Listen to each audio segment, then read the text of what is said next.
Aujourd'hui, je vous propose un épisode un peu spécial car le podcast participe au Podcaston. Pendant 7 jours, des centaines de podcasts se mobilisent pour mettre en avant le monde associatif et ses valeurs. J'avais à cœur de vous parler de cette association qui montre que l'on peut agir à son niveau tout près de chez soi. J'ai donc le plaisir d'interviewer Paul Déric de l'association France Parrainage. J'espère que cet épisode vous plaira. Parentalité et adolescence. Bonjour et bienvenue sur Parentalité et Adolescence, le podcast qui vous donne des outils et des clés dont vous avez besoin grâce à des interviews d'experts sur divers sujets autour de l'adolescence. L'adolescence n'est pas obligée d'être synonyme de chaos, alors soyez joie, il y a des solutions. Avant de commencer, si vous n'êtes pas abonné à la chaîne YouTube, n'hésitez pas à le faire dès maintenant pour ne pas manquer les prochains épisodes. Bonjour Paul. Bonjour Sarah. Alors aujourd'hui, on va parler ensemble de l'association France Parrainage dans laquelle vous travaillez, mais d'abord, pouvez-vous vous présenter s'il vous plaît ? Oui, tout à fait. Alors, je suis Paul Deric, je suis responsable de secteur Île-de-France Grand Ouest chez France Parrainage. Concrètement, une délimitation géographique qui veut dire que je suis le responsable direct de 6 antennes, donc des antennes départementales, Seine-Saint-Denis, Val-de-Marne, Seine-et-Marne pour l'Île-de-France. Ok. Et aujourd'hui également de l'antenne Ille-et-Vilaine, l'antenne de Gironde, et de notre toute dernière antenne qui est dans le Puy-de-Dôme, à Clermont-Ferrand. D'accord, super. Donc comme quoi, il y a toujours de l'évolution, en tout cas dans l'association, Tout à pour donner l'accès à tout le monde. Alors justement, pouvez-vous nous présenter France Parrainage maintenant, s'il vous plaît ? Oui, bien sûr. Alors France Parrainage, en quelques mots, c'est une association d'aide à l'enfance, une association loi 1901, qui a déjà pas mal d'années derrière elle, puisqu'elle a été créée en 1947, D'accord. au lendemain de la Seconde Guerre mondiale. Ok. À la base, c'était une association qui s'appelait le Centre français de protection de l'enfance, et qui a été créée initialement pour répondre aux besoins des orphelins de guerre français. Donc en fait, c'était des orphelins qui étaient appuyés financièrement par des familles, notamment néo-zélandaises, canadiennes, suédoises. Et donc petit à petit, c'est une structure qui a évolué, le Centre français de protection de l'enfance, pour proposer, à partir des années 60 notamment, du parrainage à l'international, on pourra y revenir, et en France, le volet qui nous intéresse particulièrement aujourd'hui, le parrainage de proximité. D'accord. Et donc en 2012, le Centre français de protection de l'enfance s'est scindé en différentes structures et nous, on est resté sur la partie parrainage uniquement avec l'association France Parrainage. Super, c'est génial d'avoir toutes les stars de l'asso. Je vous en prie. Du coup, il y a deux options dans l'association. Donc, il y a le parrainage à l'international et le parrainage de proximité qu'on va creuser un peu plus ensemble aujourd'hui. Mais est-ce que vous pouvez nous parler un petit peu du parrainage à l'international d'abord ? Oui, bien sûr. Alors le parrainage à l'international, c'est assez connu du grand public, généralement. Ça consiste en fait en un don financier à un enfant ou plusieurs enfants pour les aider à s'épanouir, à subvenir à leurs besoins fondamentaux, tels que l'accès à l'eau, l'accès à l'éducation, à certaines infrastructures, à la santé. La question de l'éducation est particulièrement importante. Le retour à l'éducation, notamment en tant que vecteur de lutte contre la pauvreté, le travail infantile dans certains pays. Donc en fait, France Parrainage, on a accompagné en 2023 plus de 18 000 enfants avec le parrainage à l'international. Et en fait, on intervient dans 15 pays. On intervient avec des acteurs locaux. C'est-à-dire que nous, on n'a pas de projet à l'international, mais on travaille directement avec des centres, des écoles, des orphelinats dans 15 pays d'intervention. Alors, on est surtout en Afrique continentale. Je peux penser notamment, on est au Sénégal, on est également à Madagascar, en Asie du Sud-Est, on est au Vietnam, Laos. On est également en Amérique latine avec le Pérou et en Europe de l'Est avec la Roumanie. Donc voilà, une quinzaine de pays d'intervention. Et l'idée, en fait, c'est, avec un don financier mensuel, d'aider un enfant, sa famille, pour aider cet enfant et l'accompagner dans son épanouissement. C'est très simple. En gros, ça consiste à verser un don. Donc, vous avez différentes options. Vous pouvez soit parrainer une école, donc en fait vous donnez un soutien à la structure, à l'école, et ça permet aussi d'accompagner différents enfants.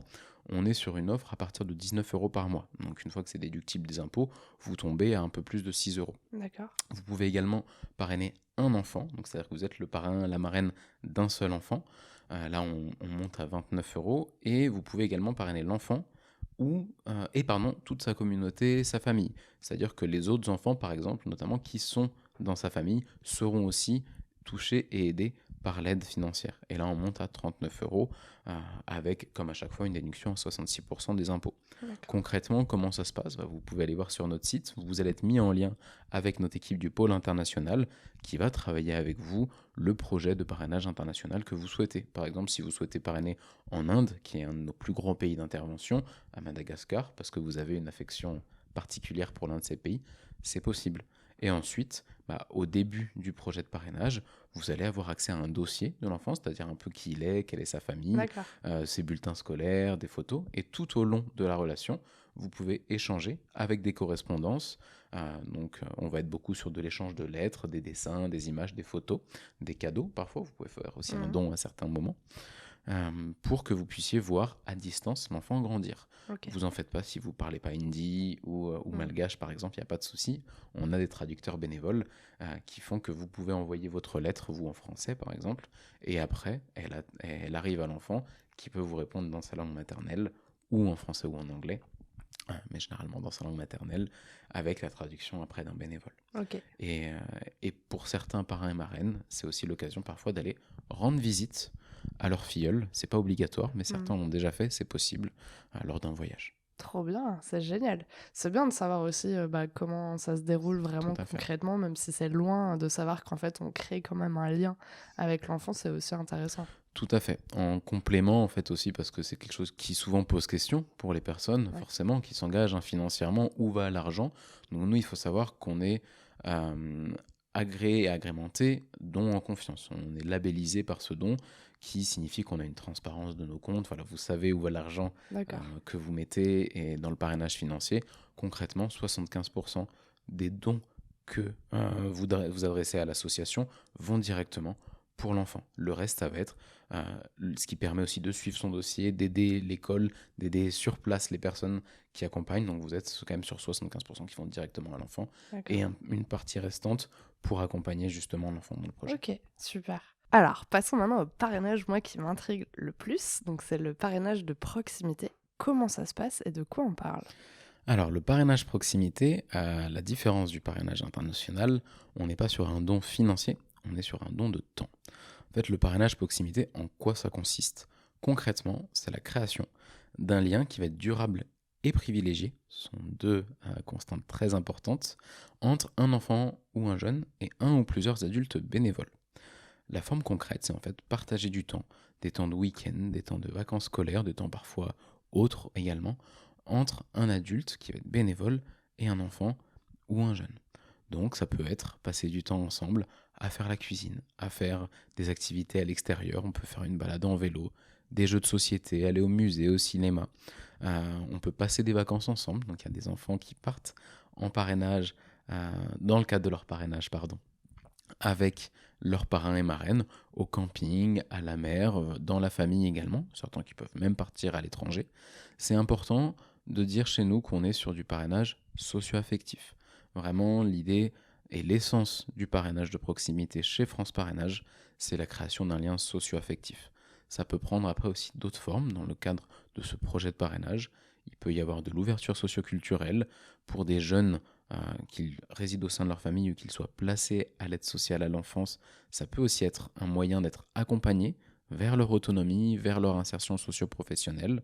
Mais ce qui est important vraiment derrière, c'est la création de ce lien. C'est-à-dire qu'on n'est pas là pour du soutien scolaire une fois par semaine et ça s'arrête là, ou rechercher un stage et ça s'arrête là. On est sur l'idée que le lien puisse perdurer aussi longtemps que possible avec l'accompagnement de France Parrainage Mm. dans un premier temps et au-delà sans nécessairement notre accompagnement. Et voilà que ce lien reste indéfectible en fait, Mm. que le parrain, la marraine soit une figure d'attachement, un tuteur de résilience Mm. pour cet enfant. Ce qui est intéressant, en fait, c'est aussi de se dire qu'il y a vraiment, enfin, quand vous utilisez le mot parrain-marraine, c'est vraiment ça, c'est vraiment de se retrouver parrain-marraine d'un enfant qui est à côté de chez soi. Du coup, j'avais regardé un petit peu sur le site, donc c'est vraiment géolocalisé, donc ça peut être vraiment la rue à côté de chez nous, un enfant peut-être qu'on n'avait jamais croisé, et en fait, c'est cet enfant-là qu'on pourrait aider autant de temps qu'on veut. Est-ce que d'ailleurs, est-ce qu'il y a un rythme qui est imposé ou c'est nous qui fixons, je sais pas, une fois par semaine ou une fois par mois ou comment ça se passe un petit peu? Tout à fait. Alors sur cette question de géolocalisation, que l'enfant habite dans la rue d'à côté, Ouais, bon, c'est une très belle chose, c'est rare malheureusement, mais en tout cas ouais. effectivement, dans parrainage de proximité, il y a proximité. Et l'idée, c'est si demain vous souhaitez devenir parrain ou marraine, ou que vous souhaitez que votre enfant soit parrainé, il faut que, bien entendu, vous soyez déjà dans une antenne où nous on agit. Donc on agit aujourd'hui sur 12 antennes qui sont réparties sur 13 départements en France. Je peux vous faire la liste, elle est aussi Mmh. trouvable facilement sur notre site. Et l'idée, c'est effectivement qu'il y ait entre 30 à 45 minutes D'accord. maximum. Nous, c'est ce qu'on essaye. Parfois, ça peut être un peu plus. Idéalement, c'est moins. Sur certains lieux, notamment en région parisienne, c'est vrai que ça monte vite, Ouais. le transport. Mais l'idée, c'est vraiment que les parrains et marraines résident à côté de l'enfant. Et donc, concrètement, c'est un lien qui s'engage dans la durée, puisque la moyenne de l'accompagnement des parrainages chez France Parrainage, c'est 4-5 ans. D'accord. Ça ne veut pas dire que le lien dure 4-5 ans, il peut perdurer au-delà, mais nous, notre accompagnement dure 4-5 ans. OK. Et en fréquence, on est en moyenne sur un week-end sur 2, un week-end sur 3, et la moitié des vacances scolaires. Donc c'est un D'accord. engagement qui est quand même chronophage, euh, qui change en fait la vie tant de l'enfant que des Ouais. parrains et marraines, puisqu'on n'est pas voilà, sur une fois tous les 6 mois. Euh, et bien entendu, c'est progressif. Ça, je pourrais y revenir, mais on n'accueille pas l'enfant tout un week-end dès la première fois. Ouais. Au début, on apprend à se connaître 2-3 heures, une demi-journée, puis une journée. Et si ensuite ça correspond à tout le monde et avant tout à la demande de l'enfant ou du jeune, il peut y avoir des accueils en hébergement. D'accord.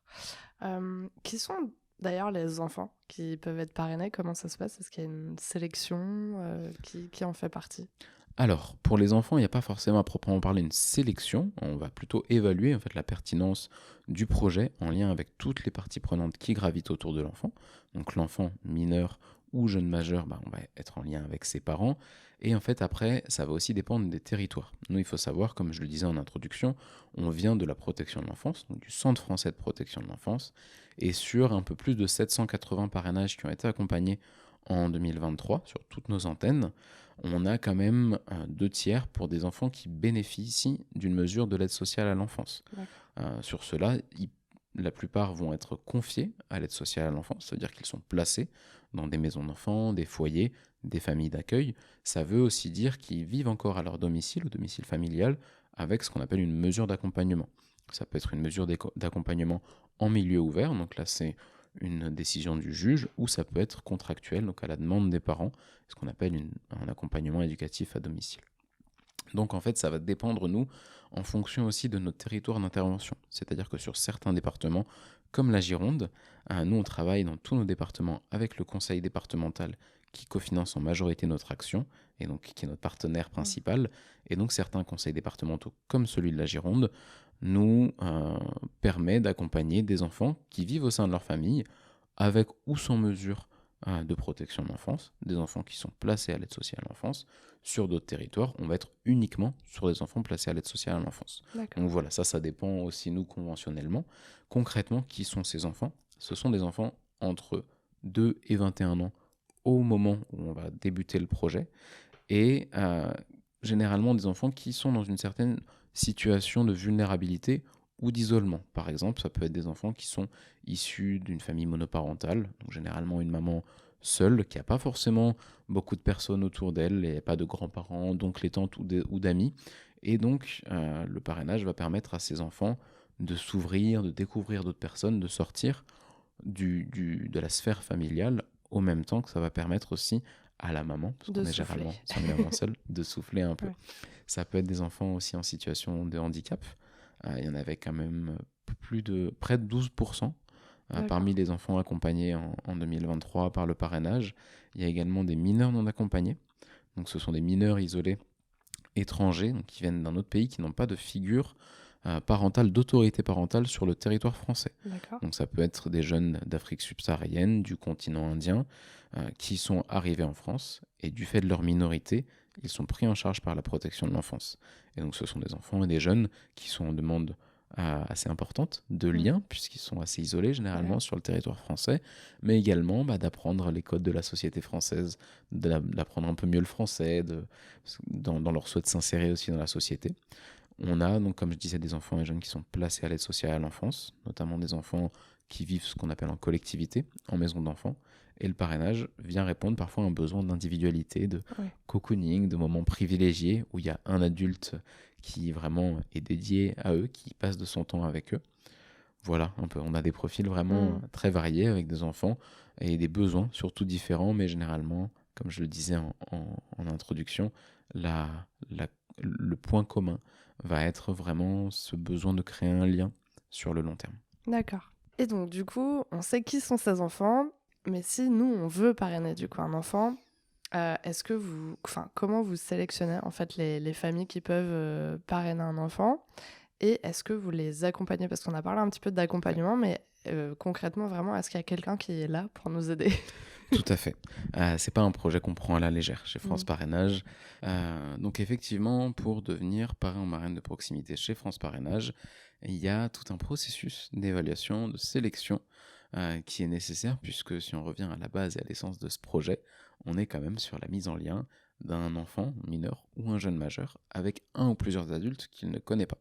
Donc nous, France Parrainage, il est nécessaire qu'on s'assure, qu'on contrôle aussi bien entendu le fait que l'enfant serait accueilli, accompagné dans des conditions sécures, viables pour son épanouissement, son développement, son bien-être. Donc, ce processus va être le même sur toutes nos antennes, peu importe le projet des parrains et marraines, peu importe leur connaissance du dispositif, de la protection, de la prévention de l'enfance, il n'y a pas de traitement de faveur, c'est la même chose pour tout le monde. Ok. Donc, la première étape, ça va être la participation à une réunion d'information collective. Cette réunion va se dérouler à l'antenne ou en visioconférence, ça va dépendre. Sur nos différentes antennes, on peut agir différemment en fonction des réalités géographiques notamment. Donc cette première réunion, elle va durer généralement entre 1 heure et demie, et elle va permettre à l'équipe de France Parrainage de présenter le parrainage de proximité, comment ça fonctionne, quels sont justement les processus pour devenir parrain et marraine, mais également qui sont les enfants parrainés, expliquer un peu ce qu'est la protection, la prévention de l'enfance, préciser que bien entendu le projet se fait toujours avec les parents, avec toutes les parties prenantes qui gravitent autour de l'enfant, et répondre aux éventuelles questions des personnes intéressées. Donc ça, c'est la première étape. À l'issue de cette réunion, nous, on envoie un formulaire aux personnes qui sont intéressées. Et une fois qu'on reçoit le formulaire rempli, c'est un formulaire qui pose quelques questions sur le projet, qui sont ces personnes, comment elles arrivent à ce projet de parrainage, ce qu'elles souhaitent apporter à l'enfant ou au jeune. Et on demande également quelques pièces justificatives, un casier judiciaire B3, vierge bien entendu, des attestations d'assurance et carte d'identité. Une fois qu'on reçoit donc tout ce dossier, nous, on va contacter la personne pour convenir d'un premier entretien. Ce premier entretien, c'est la première étape individuelle dans le cadre de la construction du projet. Donc, ce premier entretien se fait à l'antenne de France Parrainage, et ça nous permet de commencer à co-construire ensemble le projet de parrainage de proximité. Quel projet en particulier, quelles choses souhaite partager cette personne avec l'enfant, avec le jeune, comment elle se projette, encore une fois, dans la durée, dans le temps long, quelles sont les activités, les passions qu'elle souhaiterait, encore une fois, partager. Voilà, on échange pas mal, en général ça dure 1 heure et demie, et ensuite on va aller au domicile pour un second entretien des parrains et marraines.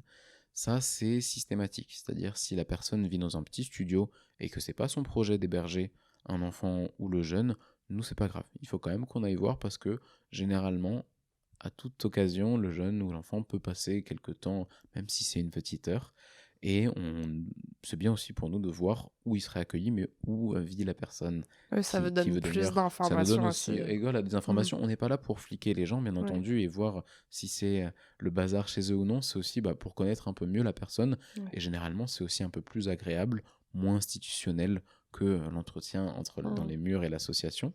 Et surtout, ça nous permet aussi de rencontrer les autres personnes qui composent le foyer. Ouais. Conjoints, conjointes, les enfants, les animaux également. C'est toujours quelque chose qui est important pour nous. Si il y a un gros chien et que l'enfant perd des animaux, c'est toujours quelque chose à prendre en compte. Et ça nous permet d'échanger aussi avec les personnes qui composent le foyer, pour nous assurer qu'elles atterrent bien au projet, Ok. même si elles ne sont pas forcément partie prenante.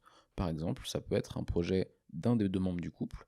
L'autre personne respecte tout à fait, sera là peut-être parfois quand il y aura l'enfant, pourra peut-être créer un lien rapide, mais c'est pas la personne qui porte le projet. C'est Ok. pas le but.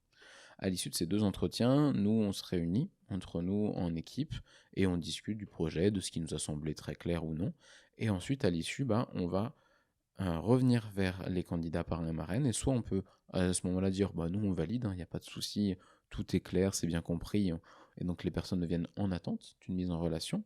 Soit on peut se dire au contraire que voilà, le projet pour nous, il n'est pas forcément pertinent dans le cadre du parrainage de proximité. C'est-à-dire nous on a quand même plus de 70 ans d'expérience là-dessus, on sait ce que ça engage et on se dit que nous on n'est pas forcément capable d'accompagner ce projet. D'accord. Et il est donc préférable peut-être parfois de réorienter la personne vers une autre structure, un autre type d'engagement bénévole. Ça peut être un engagement plus ponctuel ou un autre type, concrètement du mentorat, des maraudes, du soutien scolaire. Voilà, il y a différents types d'engagements qui conviendront mieux, selon nous, au projet de cette personne. Ça ne veut pas dire qu'on considère qu'elle n'est pas en mesure d'accompagner un enfant ou un jeune, ça veut dire que nous, on considère que le projet n'est pas adapté à ce que l'on peut proposer comme accompagnement. Mais ce qui est intéressant, c'est que vous ne laissez pas la personne sans rien. En fait, c'est de se dire potentiellement, elle aurait pu tomber sur une autre association avec qui ça aurait beaucoup mieux matché par rapport à son projet.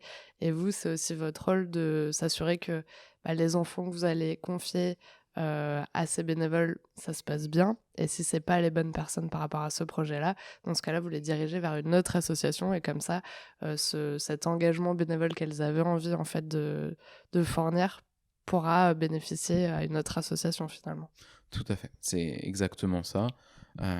Et pour conclure, donc on a aussi une troisième possibilité, c'est que si nous, on considère que le projet est viable, mais qu'on a certaines choses qu'on souhaiterait éclairer, on va proposer un troisième entretien qui est réalisé par le ou la psychologue en fonction, prestataire qui travaille avec l'antenne. Il n'y a pas de psychologue salarié chez France Parrainage, mais chaque antenne travaille avec un psychologue prestataire qui peut justement venir en appui. Encore une fois, c'est pas parce qu'on considère que les gens ont besoin d'une thérapie ou autre, c'est parce que pour nous, si on se lance et qu'on valide le projet, on a besoin vraiment de se dire, ok, les questionnements qu'on pouvait avoir, tout est vraiment au clair.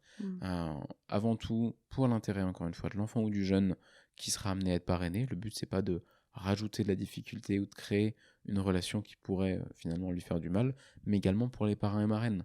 Nous, encore une fois, on a l'expertise, on sait que parfois le parrainage, c'est un engagement émotionnel, donc si on voit qu'il y a une fragilité ou autre, on préfère ne pas prendre le risque et réorienter la personne vers un autre projet. Vous me posiez également la question de l'accompagnement. Il faut savoir, et ça c'est notre credo et notre vision chez France Parrainage, que toutes les antennes de parrainage sont composées de personnels salariés qui sont des professionnels issus du travail social. Donc chaque antenne de parrainage est composée à minima de 2 travailleurs sociaux, surtout d'ailleurs des travailleuses sociales, et surtout sur un personnel composé de femmes, et qui sont en majorité de formation éducatrice spécialisée ou également assistantes de service social. D'accord. Pourquoi cela ? Parce que concrètement, bien entendu, les parrains et marraines sont des bénévoles, je pourrais revenir juste après un peu sur leur profil, qui n'ont pas, nous on ne leur demande pas une expertise particulière de la prévention, de la protection de l'enfance, on ne leur demande pas forcément d'avoir déjà eu un enfant ou des expériences de garde d'enfant, on leur demande de venir spontanément et d'avoir la volonté de partager du temps avec un enfant.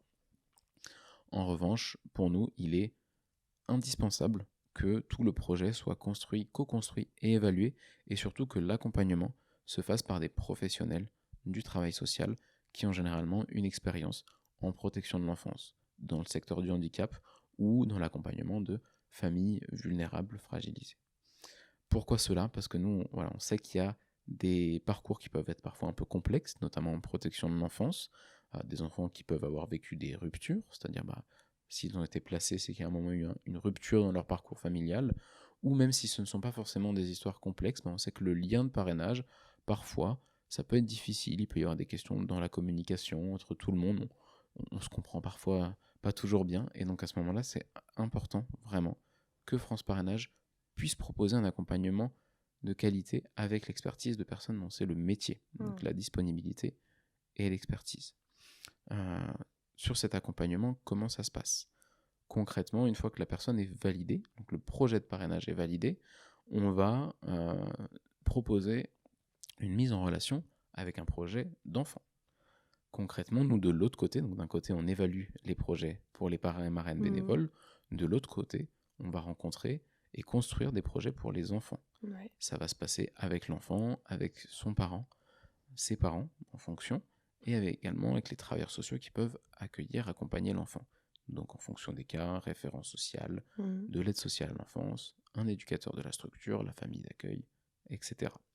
Il faut savoir que France Parrainage, on n'est pas un établissement.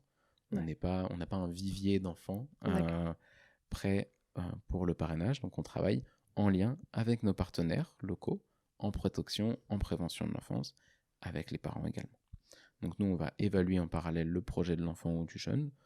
C'est pareil, on va demander un dossier à remplir avec des autorisations à signer, et on va rencontrer les détenteurs de l'autorité parentale et les travailleurs sociaux qui peuvent accompagner l'enfant et la famille, puis l'enfant et le jeune, une fois, 2 fois en fonction, pour voir ensemble si le projet est bien compris par l'enfant, s'il est vraiment pertinent, viable dans le cadre de son épanouissement.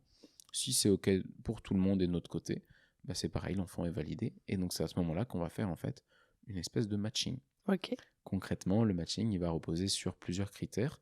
Déjà, un premier va être le critère géographique, puisqu'on va toujours chercher, comme je le disais, entre 30 et 45 minutes à distance, tout simplement parce que ce sont les parrains et marraines qui, dans la grande majorité des cas, vont aller chercher l'enfant à son domicile, ou en tout cas à son lieu de vie. Donc mine de rien, quand c'est un week-end sur 2, un week-end sur 3 et qu'on doit faire plus d'1 heure de route, c'est long, aller-retour. Et après, il va y avoir aussi des critères plutôt de projet. Et c'est important pour nous de dire qu'on pense toujours à un projet de parrain pour l'enfant et non un enfant pour des parrains. C'est-à-dire qu'on va toujours repartir des besoins de l'enfant. Est-ce que c'est un enfant qui a dit que lui souhaitait avoir des parrains avec un grand jardin pour pouvoir s'éclater ? Est-ce que c'est un enfant qui préfère un projet familial pour être avec d'autres enfants dans le cadre du parrainage ? Ou au contraire, un seul parrain, une marraine, juste pour lui, pour passer du temps un peu cocooning, on va partir toujours de ce projet-là. Au même titre que pour les parrains et marraines, on va aussi entendre leurs capacités, les limites qu'ils peuvent avoir. Ça peut être la question du handicap, parfois aussi un parrain ou une marraine qui a un projet plutôt pour un ado, nous c'est tout à fait envisageable. Si c'est pour un plus petit, notamment parce qu'ils ont un enfant et qu'ils souhaitent faire un projet familial, ça s'entend aussi de notre côté. Donc on va vraiment repartir un peu de tout ça, en expliquant bien entendu que c'est pas un catalogue pour les parrains et marraines, mais en prenant en compte tous ces éléments. Une fois que nous, on a fait notre matching, on va proposer le projet aux parrains, aux marraines. Si c'est OK de leur côté, on le propose aux parents, au référent social, à l'enfant. Et si ça marche pour tout le monde, on organise une mise en relation à l'antenne de France Parrainage. Cette mise en relation, il y a l'équipe salariée de France Parrainage qui est là. Et l'idée, c'est de briser la glace, de se connaître un peu autour d'un goûter. On prend un thé ou autre, on fait un petit jeu peut-être. Et à ce moment-là, le parrainage peut démarrer avec la signature d'une convention qui engage tout le monde. Alors, on n'est pas sur un document strictement juridique et coercitif, on est vraiment plutôt sur quelque chose aussi de symbolique qui rappelle les engagements de tout le monde. Les parents, les parrains, les partenaires, travailleurs sociaux, France Parrainage également, à s'engager sur ce projet dans la durée et à respecter des bilans, l'accompagnement, etc. Est-ce qu'ils se rencontrent qu'une seule fois ou ils peuvent se voir plusieurs fois avant de s'engager ? L'enfant et les parrains, Oui. généralement, ils se rencontrent une seule fois, tout simplement parce que le fait de mettre parfois aussi, de se dire, on se donne du temps, ça peut être un peu insécurisant pour l'enfant. De se dire, voilà, on se donne du temps, des enfants qui ont vécu des ruptures, ils vont se dire, comment j'ai fait, je suis pas choisi, et ça. Bien entendu, si on voit que la rencontre ne se passe pas bien, ça arrive très très très rarement. De mémoire, c'est vraiment, généralement, ça se passe bien la première rencontre, on va forcer personne, on va l'imposer à personne. Mais aussi, en fait, au titre du fait que avant, on propose, on explique un peu le projet, on laisse les personnes réfléchir.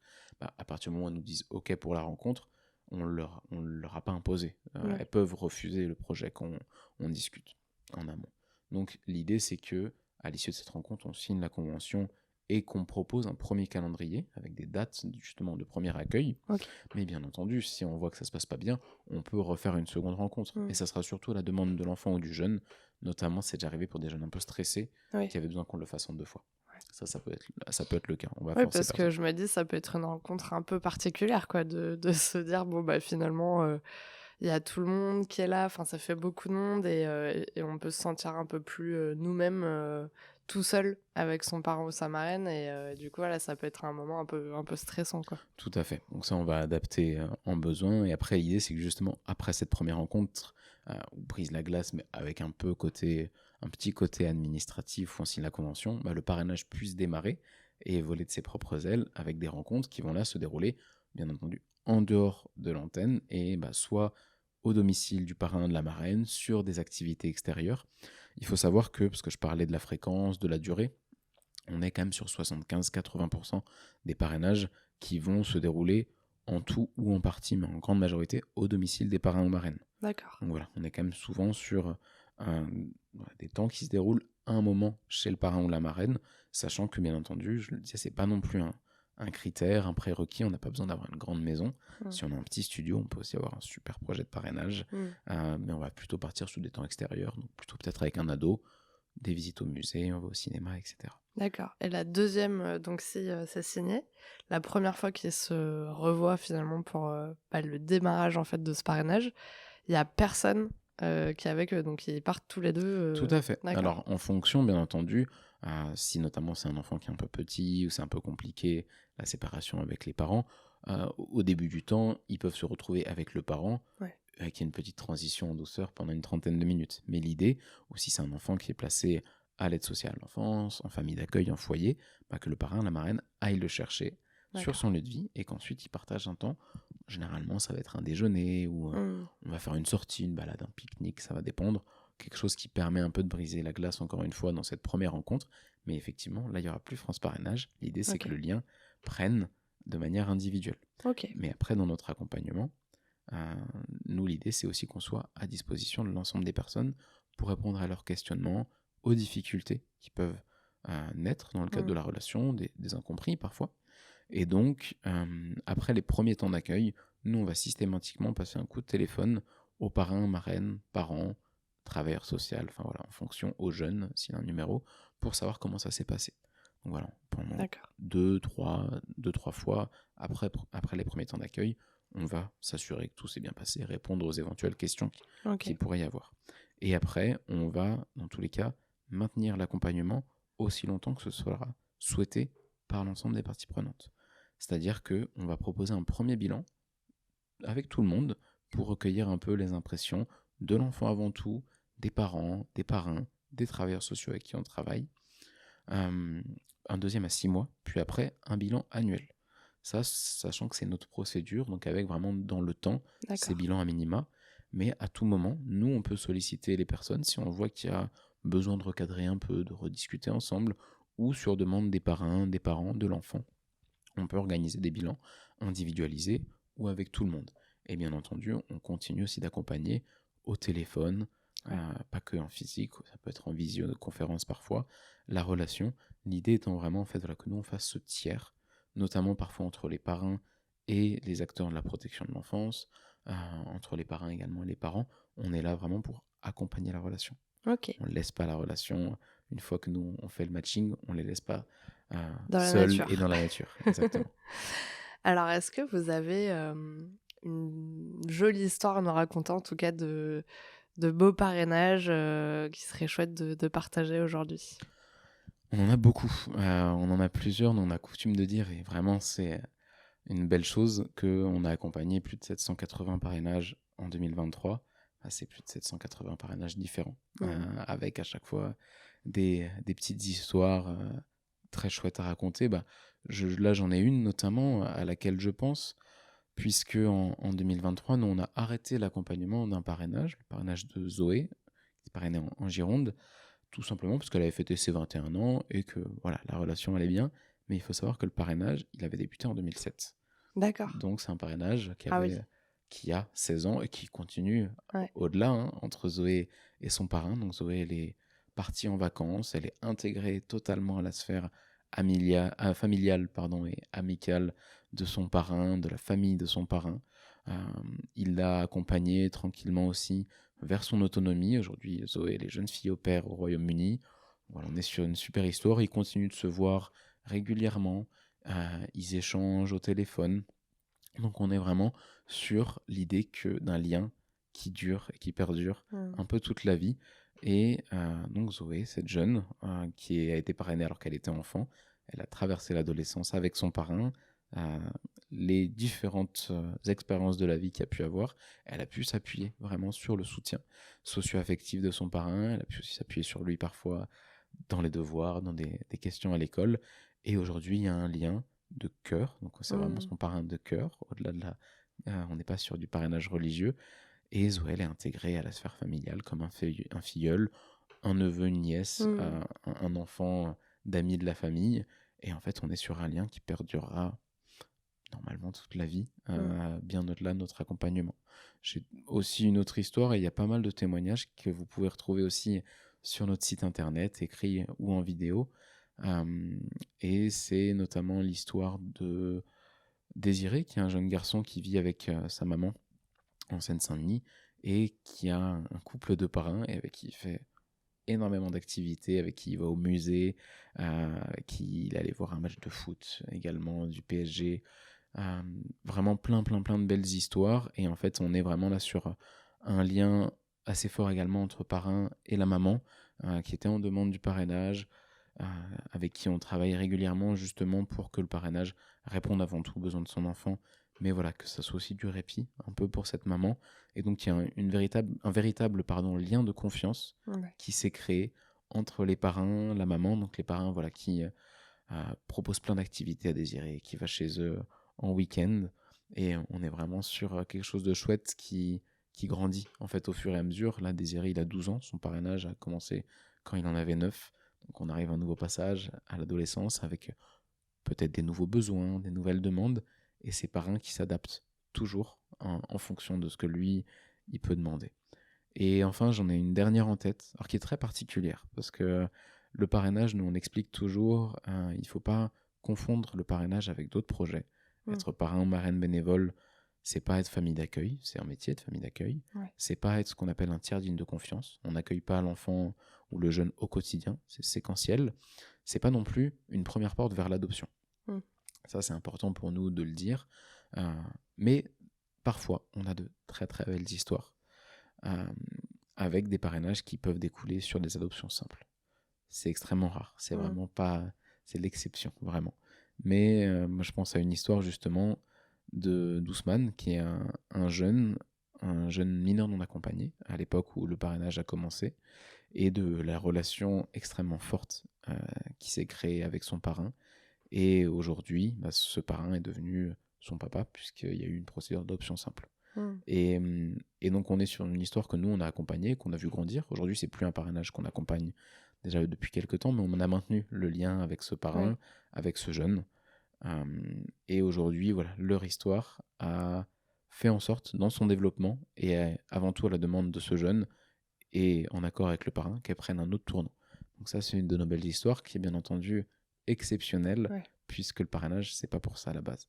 Mais ça montre justement la force des liens qui peuvent se créer Mmh. au fur et à mesure du parrainage de proximité, sachant que voilà, c'est pas non plus, c'est encore une fois exceptionnel, puisque la grande majorité des enfants qui sont accompagnés via le parrainage, bah, ils ont toujours leurs parents. Ils ne sont pas des enfants qui peuvent être adoptés, ce ne sont pas des orphelins ou des pupilles de l'État, mais dans quelques cas comme celui-ci, ça a été possible. Bah, ce qui est intéressant, c'est de voir que finalement, vous les lâchez pas dans la nature, vous les accompagnez, qu'importe la situation, le contexte. Et au final, c'est ça aussi, c'est que vous pouvez vous adapter en fonction aussi de ce qui se passe et de trouver les bonnes personnes. En tout cas, vous avez l'air d'être très très bon sur les matchs C'est entre enfants et parents. c'est ce qu'on essaye de faire. Il n'y a pas de matching parfait. Mmh. Parfois, il y a des parrains et marraines qui nous disent, moi écoutez, j'ai plutôt un projet pour un enfant de moins de 10 ans, parce que voilà, pour X ou Y raison, moi je Ouais. suis plus à l'aise, j'ai des activités plutôt adaptées pour un enfant de cet âge. Nous, on voit qu'il y a un enfant de 13-14 ans, je pense à Ryan, Mmh. un très beau témoignage où il part au ski avec ses parrains, où c'était un couple qui voulait parrainer plutôt un enfant. On leur a proposé un jeune de 14 ans, Mmh. et en fait, on leur a dit faites-nous confiance. C'est un jeune qui a d'autres besoins, qui n'a pas des besoins d'ado ou des représentations qu'on peut se Ouais. faire. Il a vraiment un besoin d'être accompagné, un besoin de lien. Et c'est un parrainage qui est superbe aujourd'hui, puisque voilà, Ryan y va quasiment tous les week-ends chez ses parrains. Il part en vacances. Donc ils sont allés au ski, ils font plein de trucs ensemble. Et donc ça, c'est une super histoire. C'est quelque chose que j'ai pas précisé, pardon, c'est sur qui sont les parrains, parce que j'ai expliqué un peu comment on évaluait, quels étaient un peu comment ça se passait. Des critères, en fait, à la base, pour devenir parrain ou marraine, il n'y en a que 2, c'est être majeur et avoir la volonté de partager du temps sur la durée avec un enfant. Il n'y a pas besoin de critères socio-matériels, je le disais, pas besoin d'avoir une grande maison, pas besoin d'avoir des enfants ou une expérience de garde d'enfants. Après voilà, tout le projet, nous, on va évaluer la pertinence, bien entendu, mais pareil, ce sont des parrains et marraines qui viennent de différents horizons. On a plusieurs études pour savoir un peu qui sont nos parrains et marraines bénévoles, et ce qui est important, c'est que déjà, ce sont en majorité des marraines, mais après, il y a une grande hétérogénéité, pardon. On a des personnes qui vont de 18 à 88 ans, notre doyen sur notre antenne de Picardie. Contrairement à ce qu'on pourrait penser, la majorité des parrains et marraines ne sont pas retraités. Ce sont des personnes dans la vie active. Donc à peu près 2/3 de nos parrains et marraines ont entre 40 et 60 ans. C'est pour ça que la plupart des temps de parrainage, se passent le week-end ou les vacances scolaires. Et ce sont des projets divers et variés, avec des personnes seules, avec ou sans enfants, des couples homosexuels, hétérosexuels de toute religion. Je le disais tout à l'heure, c'est du parrainage de cœur. On n'est pas sur un parrainage religieux. France Parrainage, on est une asso laïque, partisane, apolitique.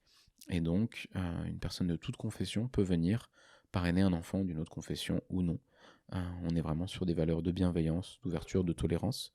Et donc, si vous êtes d'une confession, mais que ça ne vous gêne pas de partager justement vos croyances ou vos valeurs ou votre culture avec un enfant, un jeune qui vient d'un autre milieu, totalement socioculturel, religieux même, nous, il n'y a aucun souci, tant qu'on est sur du partage et de la bienveillance. D'accord.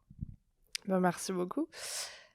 Et donc, je parlais des bilans de parrainage qui vont être réguliers et se faire à minima une fois par an. Le parrainage, ça reste une relation humaine. Comme dans toute relation humaine, parfois, ça peut venir à sa fin. Nous, ce qui est important, dès le début, on l'explique, tant aux parrains, aux parents, à l'enfant, que la relation peut venir à son terme, à un moment.